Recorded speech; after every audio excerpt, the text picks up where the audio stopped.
பாக்கிட்ட வந்தோன்னா கரெக்டாக அப்படியே குத்து ஊசிக்குள்ளே குத்தி நிறுத்திட்டு துணியை திருப்பி எடுக்கணும்.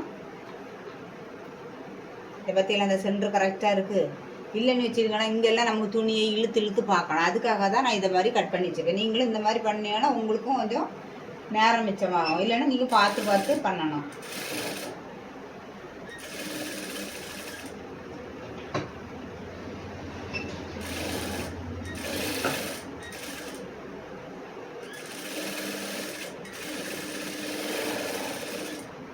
இப்போ நம்ம தச்சாச்சு. இனி என்ன பண்ண அந்த 2 பின்னையும் எடுத்துடணும்.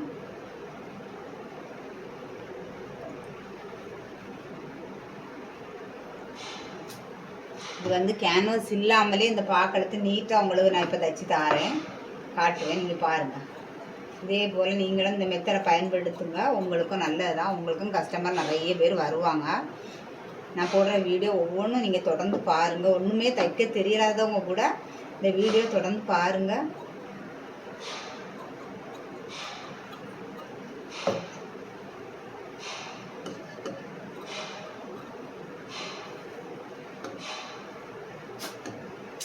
பென்சி வா.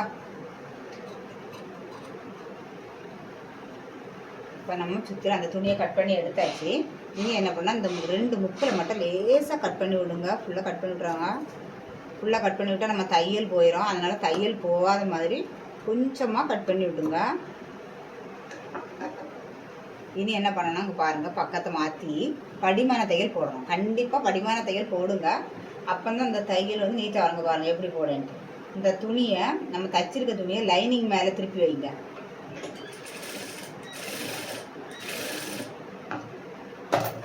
படிமான தையல் போட்டால் மட்டும்தான் அந்த கழுத்து நல்லா நீட்டாக வரும்.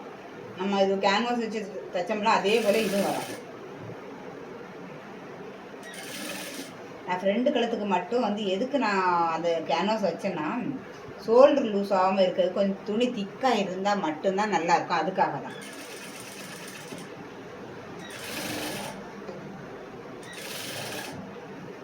இந்த பாக்கெழுத்து நீட்டு பாக்கெழுத்து மாதிரி தைக்காதுங்க. இழுத்து பிடிச்சே தைங்க. இப்படி நம்ம ஒரு நேராக துணி நம்ம எப்படி இழுப்போம் அதே போலே நீங்கள் இழுத்து தைங்க. இப்போ நம்ம நேர் துணியில் படிமான தையல் போட்டால் எப்படி போடுவோம் அதே மாதிரி அந்த வளைஞ்சி வரம் பார்த்தீங்கன்னா அந்த இடத்துல நீங்கள் இழுத்தே போடுங்க. நான் இப்போ காட்டுறேன் பாருங்க. இப்போ நம்ம பாக்கெழுத்து தான். நம்ம பார்க்கும்போது எப்படி இருக்கு பாருங்க, நேராக இருக்கா? இப்போ பாருங்க, பாக்கெழுத்து தான். ஆனால் நம்ம தைக்கும்போது எப்படி இருக்குது, நேராக இருக்குது. இனி அதை திருப்பி பாருங்கள் தெரியும். இப்படி நேராக இழுத்து பிடிச்சி தான் நீங்கள் தைக்கணும். ஐயோ பாக்கெழுத்து நேராக தைச்சா நேராக தான் வரும்னு நினைக்காதுங்க. பாக்கெழுத்தாக இருந்தாலும் சரி, மாடல் கழுத்தாக இருந்தாலும் நான் இப்போ தைச்சேன் பார்த்தீங்களா நேராக, அதே போல் இழுத்தே தைங்க. பதிலாக எப்படி இருந்துட்டு கரெக்டாக இருக்கா?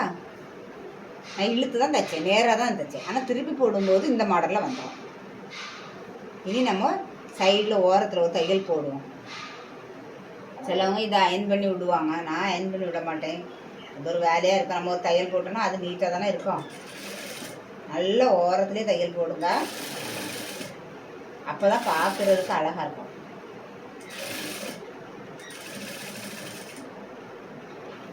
உங்களுக்கு ஏதாவது வேறு ஏதாவது தைக்க தேவைன்னா நீங்கள் கமெண்ட் பண்ணுங்கள். உங்களுக்கு தையல் வீடியோ போட்டு தரேன். அதே மாதிரி நான் தச்சு காட்டுறதுலேயும் ஏதாவது சந்தேகம் இருந்துச்சுன்னா நீங்கள் கமெண்ட் பண்ணுங்கள்.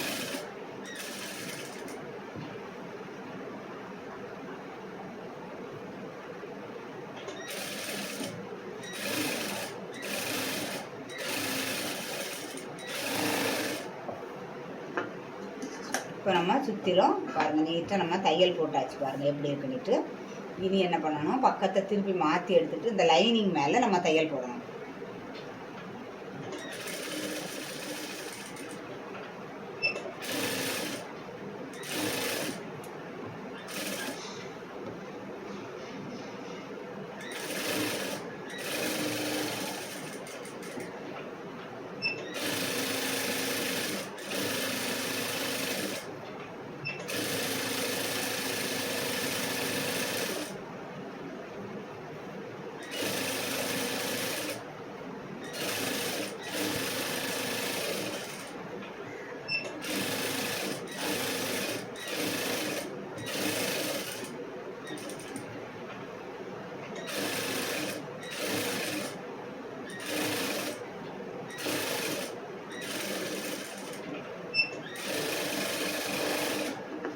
நம்ம சுற்றிலும் தையல் போட்டாச்சு. இனி இந்த பாருங்கள் எக்ஸ்ட்ரா இருக்க கிளாத் எல்லாமே நம்ம கட் பண்ணி எடுத்துடலாம்.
நம்ம நீட்டாக எல்லாமே கட் பண்ணி எடுத்தாச்சு. கீழே மடித்து தைச்சதுக்கு நம்ம 2 இன்ச்சு கட் பண்ணி தான் விட்டுருக்கோம். அதுக்கு ஃபஸ்ட்டு ஒரு தையல் போட்டு விடுங்க அரேஞ்சில்.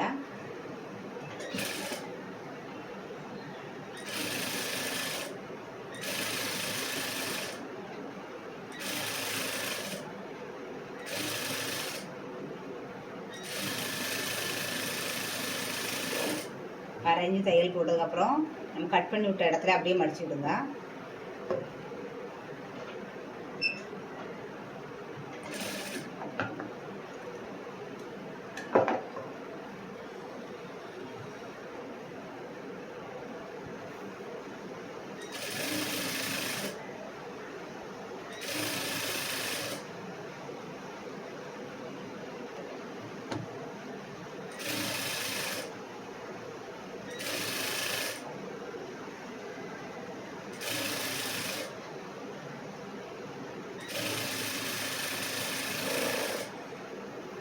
இனி முதுகில் டாட் பிடிக்கணும். அதுக்கு என்ன பண்ணணும்னா இந்த துணியை அப்படியே பாதியாக அப்படி மடக்கி வைக்கணும். மடக்கி வச்சுட்டு இங்கே பாருங்கள், நம்ம 2 இன்ச்சு தையலுக்கு எக்ஸ்ட்ரா விட்டுப்போம். அந்த 2 இன்ச்சிலே ஒரு மார்க் பண்ணிடுங்க. மார்க் பண்ணிவிட்டு பாருங்கள் 2 இன்ச்சில் மார்க் பண்ணிட்டு இந்த சென்டர் இருக்குது பாருங்கள், இது ஒரு கையை இப்படி ஒரு அழுத்து கொடுத்துட்டு அந்த சென்டரில் கொண்டு வைங்க. இந்த மார்க் பண்ண இடத்துல வச்சிங்கன்னா இப்படி ஒரு சென்டர், இப்படி ஒரு நமக்கு இந்த இடத்துல தான் நம்ம டாட் பிடிக்கணும். முதுகு டாட் பிடிக்கிறது இந்த இடம் தான். ஈஸியாக நம்ம எல்லா ப்ளவுஸுக்கும் இதே போல் நீங்கள் பண்ணுங்கள். பெரிய எவ்வளோ சைஸ் ப்ளவுஸாக இருந்தாலும் இந்த மாதிரி பண்ணுங்கள். இதில் அரேஞ்சு டாட் பிடிச்சிக்கலாம்.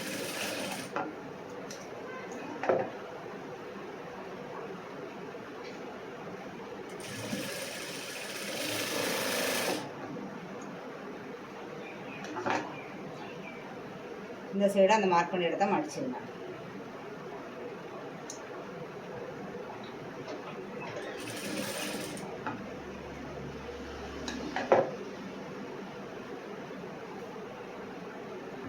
பெனி இந்த டாட்டை மடக்கிங்க பாருங்க, இப்படி மடக்கி இது எவ்வளோ உயரம் இருக்குன்னு பார்த்து மார்க் பண்ணிக்கலாம். மார்க் பண்ண இடத்துல இப்படி கிராஸாக தையல் போடுங்க. இப்போ நம்ம முதுகு நீட்டாக முடிச்சாச்சு பாருங்கள்.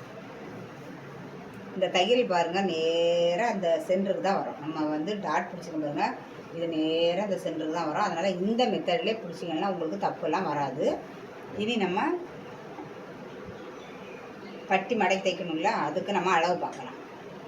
இந்த பாருங்கள், இந்த ஜாயிண்ட் இருக்குல்ல, இந்த ஜாயிண்ட்டு தான் நமக்கு கரெக்டாக வரணும். அப்போ அந்த ஜாயிண்ட்டுக்கு மேலே இப்படி வைங்க, கரெக்டாக வைங்க. வச்சுட்டு இங்கே எக்ஸ்ட்ரா இருக்கிறதெல்லாம் மடக்கணும். அப்படி இல்லைன்னா உங்களுக்கு வந்து கட்டை நட்டமாக வந்துடும். ஜாயிண்ட் வந்து நிறைய பேருக்கு டவுட் என்னென்னா ஜாயிண்ட் கரெக்டாக வரலன்ட்டு. அதுக்கு நீங்கள் இந்த மெத்தட்லேயே தைச்சிங்கன்னா பட்டியுமே இந்த மெத்தடில் தைக்கணும். அதேமாதிரி ஜாயிண்ட் இருக்கு பாருங்கள், ஒன்றுக்கு மேலே ஒன்றா இப்படி கரெக்டாக வச்சுட்டு கையை லேசாக அழுத்தி கொடுத்து லேசாக இழுத்துட்டு, ரொம்ப இழுக்கணும், இழுக்கவும் முடியாது. இங்கே மடித்து தைச்சிருக்கு பாருங்கள், அதுக்கு நேராக நீங்கள் இப்படி கரெக்டாக மடித்தா மட்டும்தானே உங்களுக்கு இது கரெக்டாக வரும். இப்போ நீங்கள் அது கணக்கு பண்ணி இங்கே வரும், இந்த இடத்துல மடிச்சிடணும். அதே போல் ஃப்ரண்ட்டில் இதில் எவ்வளோ மடிக்கணும்னா, இந்த ஷோல்டர் பாருங்கள், இது 2 கழுத்தையும் ஷோல்டர் அப்படி ஒன்றா வைங்க. முன் கழுத்து இப்படி ஷோல்டர் 2 கரெக்டாக வச்சுக்கிட்டு பாருங்க, இது எவ்வளோ இடத்துல வரணும் பாருங்கள், எவ்வளோ மடிக்கணும்னு இதையும் இப்படி கரெக்டாக வச்சுட்டு பார்த்தா தெரியும். இதுவும் இந்த இந்த இடத்துல மடிக்கணும். நம்ம மார்க் பண்ணிருக்கோம் பார்த்தீங்களா, அதை மடித்து தைச்சிடலாம். ஒரு மடி பெருசாக மடிச்சுட்டு இன்னொரு மடிப்பு.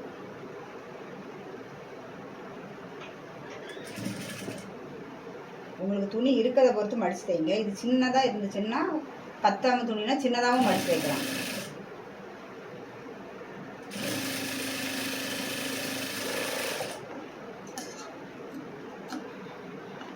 இப்போ நான் மடிச்சு தைச்சாச்சு. இது சின்னதாக மடிச்சு தைக்கனாலும் தைக்கலாம். இதில் துணி நிறைய இருந்தனால தான் நான் பெருசாக மடிச்சு தைச்சு. இல்லை நீங்கள் சின்னதாக கீழே மடிச்சு வைங்க. இதே போல் இனி இன்னொரு பக்கம் இருக்குல்ல, அதுவும் மடிச்சு வைக்கணும். இதுக்கு என்ன பண்ணணும்னா ஒன்று மடித்து தைச்சாச்சு.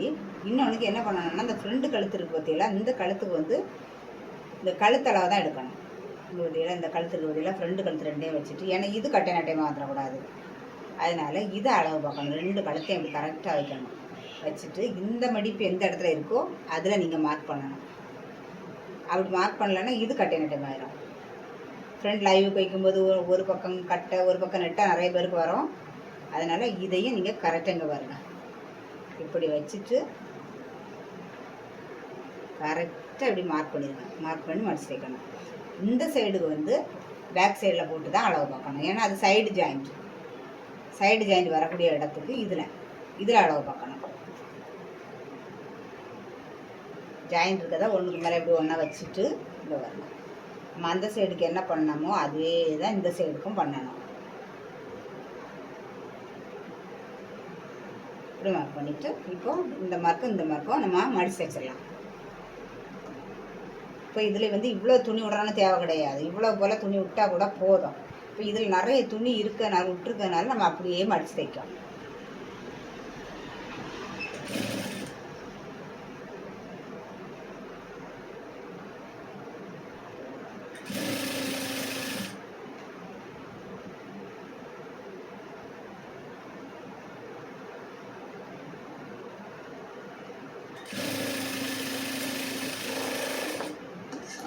இப்போ நம்ம 2 சைடும் மடிச்சு வச்சாச்சு.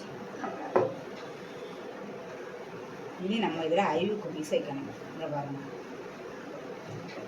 ஐவுக்கு வைக்கிறதுக்கும் மாட்டுறதுக்கு வீ மாதிரி வைப்போம் தெரியுமா, அந்த 2 பீஸை நம்ம எப்படி ஈஸியாக வைக்கலான்னு நான் உங்களுக்கு இப்போ சொல்லித்தரேன்.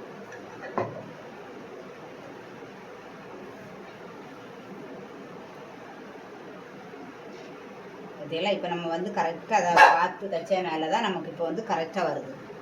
அப்படி இல்லைன்னா இது கட்டை நட்டையாக வந்துடும். இப்போ இனி இது வீ போடுற பக்கம் என்ன பண்ண, ஒரு பீஸ் எடுங்க, ஒரு அரை இன்ச்சுக்கு மேலே விட்டு விடுங்க. இப்படியே இருக்கட்டும்.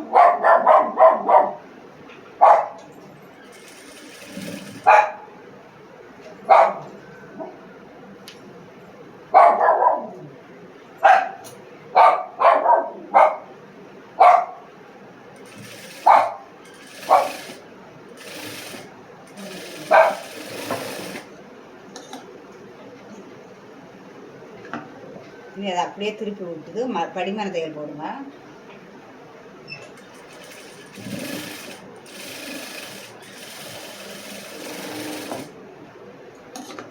இப்போ இதில் அரேஞ்ச் விட்டா போல இதுலேயும் ஒரு அரேஞ்ச் விட்டா போல மீதியை கட் பண்ணி எடுத்துடலாம். கட் பண்ணி எடுத்துட்டு இங்கே பாருங்கள், இதை அப்படியே உள்ளே மடக்கிடுங்க. மடக்கிட்டு இதில் நமக்கு 1.5 இன்ச்சு போல் தேவை. மீதி எல்லாத்தையும் எப்படி என்ன பண்ணோம், அதையும் உள் பக்கமாகவே மடக்கிடுங்க. இப்படி மடக்கிடுங்க. நமக்கு 1.5 இன்ச்சு இருந்தால் போதும். மீதியை அப்படியே உள்ளே இப்படி போட்டுட்டு நான் தைக்கிறேன் பாருங்கள். இப்படி ஒரே அளவாக இருக்கணும், இந்த இடம் ஒரே அளவாக இருக்கணும். அப்படியே தைச்சிடுவாங்க. இப்படி நம்ம தைச்சிட்டு வந்தாச்சு. இனி என்ன பண்ணணும்னா பக்கத்தை அப்படியே திருப்பிடணும். திருப்பிட்டு நம்ம என்ன தையல் விட்ருக்க தெரியும், அந்த தையலுக்கு மேலே இப்படி வச்சு நம்ம வீ போடணும். அதுக்கு நீங்கள் புதுசாக தைக்கிறவங்க சென்டரில் ஒரு தையல் போட்டுட்டு கூட நீங்கள் தைங்க. அப்படி இல்லைன்னா அப்படியே மடக்கி நம்ம அதில் வச்சு தைக்கிறேன். நான் அப்படியே மடக்கி தான் வச்சு தைக்கிறேன். ஃபஸ்ட்டில் நம்ம ஒரு வீ போட்டுடணும். போட்டுக்கிட்டு எத்தனை வீ வேணும்னு பாருங்கள். மேலே ஒரு வீ வேணும், அப்புறம் இந்த ஜாயிண்ட் வர இடத்துல ஒரு வீ வேணும், அப்போ இந்த 2க்கும் சென்டரில் 1 வேணும், இந்த 2க்கும் சென்டரில் 1. அப்படி 5 இடத்துல நீங்கள் வீ வைக்கணும்.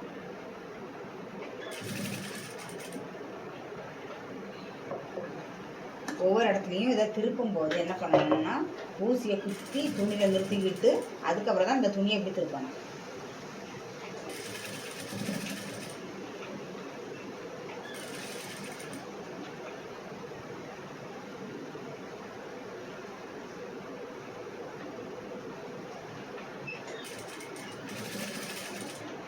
இந்த பட்டி ஜாயிண்டில் ஒரு விரி வச்சாதான் நம்ம அந்த ப்ளவுஸ் போடும்போது அதை கரெக்டாக அந்த பட்டி இழுத்து கொடுக்கும். அப்போ தான் அந்த ப்ளவுஸ் கரெக்டாக உட்காந்து நமக்கு கரெக்டாக போடுறதுக்கு நல்லாயிருக்கும்.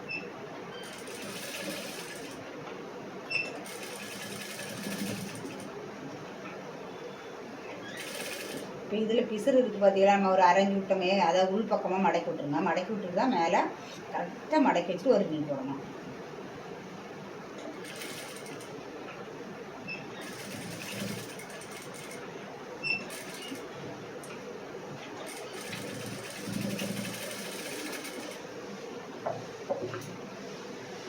பார்த்தீங்களா, நம்ம எல்லா இடத்துலையும் நம்ம வீடு போட்டாச்சு. இனி நம்ம அழிவுக்கு மாட்டுறதுக்கு தைக்கலாம். இதுக்கு வந்து வெளிப்பக்கம் இந்த பீஸ் வைக்கும் பாருங்க, வெளிப்பக்கம் வைக்கணும். இது இவ்வளோ வீதி வேண்டாம், இதை கொஞ்சம் குறைச்சிக்கலாம். அது வந்து நம்ம அந்த 1.5 இன்ச்சு வச்சோம்னா இதுக்கு 1 இன்ச்சு வைக்கணும். இப்போ இதுக்கு 2 இன்ச்சு, அதாவது 2 இன்ச்சு இருந்தால் போதும். இது 2 இன்ச்சு இருந்துச்சுன்னா அதுக்கு 2.5 இன்ச்சு, இதை விட அரை இன்ச்சு தான் அதுக்கு எக்ஸ்ட்ரா வேணும். இப்போ அதே போல் தான் கொஞ்சம் எக்ஸ்ட்ரா விட்டுருவேன். ஒரு அரை இன்ச்சு எக்ஸ்ட்ரா விட்டால் போதும்.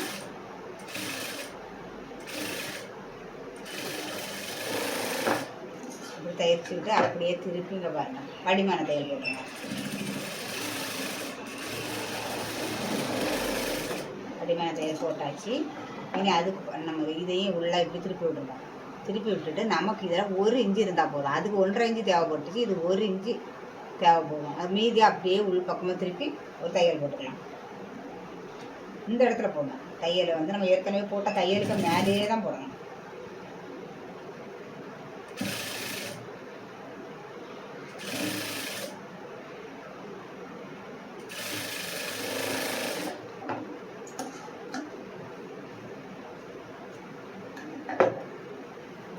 இப்போ என்ன பண்ணணும் தெரியுமா, இங்கே பாருங்கள், நம்ம ஏற்கனவே ஜாயின் பண்ணி வச்சுருந்தோம்னா அந்த துணி எக்ஸ்ட்ரா வச்ச துணி அப்படியே நம்ம உள்ளே திருப்பிடணும். இந்த தையல் இருக்குது தெரியுமா, அந்த இடத்துல அப்படியே திருப்பி உள்பக்கம் எடுத்துடணும். உள்பக்கம் எடுத்து நான் எப்படி தைப்பேனோ அதே போல் தைப்பேன். வச்சுட்டு அப்படி ஃபுல்லாக தையல் போட்டுற வேண்டியதான். இதில் தான் நம்ம அழிவுக்கு வைக்கக்கூடிய பக்கம்.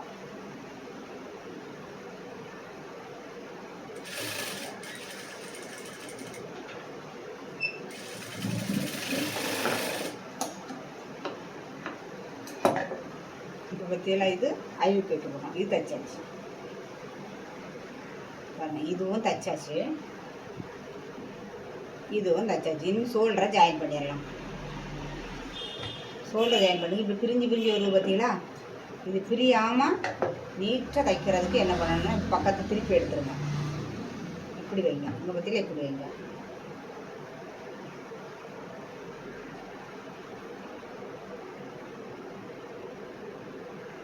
இப்படி வச்சுட்டு தைக்கிறது வந்து ரொம்ப மேலே தூக்கி ஒட்டில் தான் தைக்கணும். ஏன்னா நம்ம இனிமேல் இதை திருப்பி தான் நம்ம வந்து ஷோல்டர் தையல் போடுவோம். ஒட்டி வச்ச மாதிரி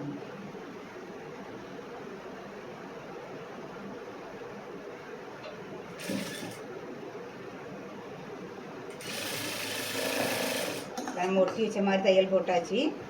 இனி இதை இப்படி திருப்பி பாருங்க, இப்படி திருப்பிட்டு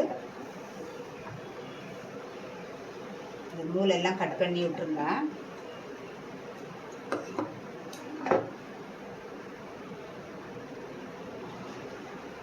அப்படியே சொல்கிறேன், இப்படி திருப்பி போடுங்க. திருப்பி போட்டுட்டு நம்ம ஜாயின் பண்ணியிருக்கிற இடத்த கரெக்டாக மடித்து வச்சுருங்க. மடித்து நம்ம ஏற்கனவே காலின் தையல் போடும் பாருங்க, அதே மாதிரி போடுங்க.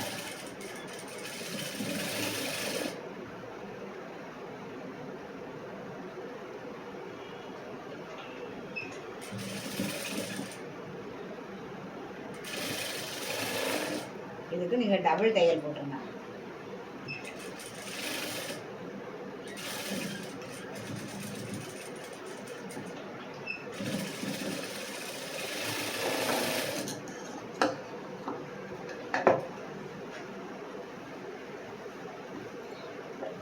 கிராஸ் கட்டிங் ப்ளவுஸு தைக்கிறது இப்படி தான் தைக்கணும். நார்மலாக எல்லா ப்ளவுஸும் தைக்கிற மாதிரி தான். ஆனால் இது வந்து என்ன ஆகும்னா இது இழுத்து கொடுக்கும், அங்கே பார்த்தீங்கன்னா இழுத்து கொடுக்கும். நம்ம அது நார்மல் கட்டிங் வந்து இழுத்து கொடுக்காது. இனிமேல் நம்ம இதில் கை தான் வைக்கணும். கை வந்து ஸ்கேலப் மாடல் கை, அதனால் தைச்சிக்கிட்டு நான் உங்களுக்கு கையை தனியாக வீடியோ போடுவேன். இது நம்ம கிராஸ் கட்டிங் ப்ளவுஸ் இப்போ தைச்சாச்சு. இங்கே பாருங்கள். இப்போ இது நம்ம கிராஸ் கட்டிங் ப்ளவுஸுக்கு நம்ம தைச்சி வச்சுருக்கோம். இது நாங்கள் வந்து கையை வந்து ஸ்கேலப் மாடலு பஃப் கை அதை நான் தைச்சிட்டு அதுக்கு ஒரு தனியாக ஒரு வீடியோ போடுவேன்.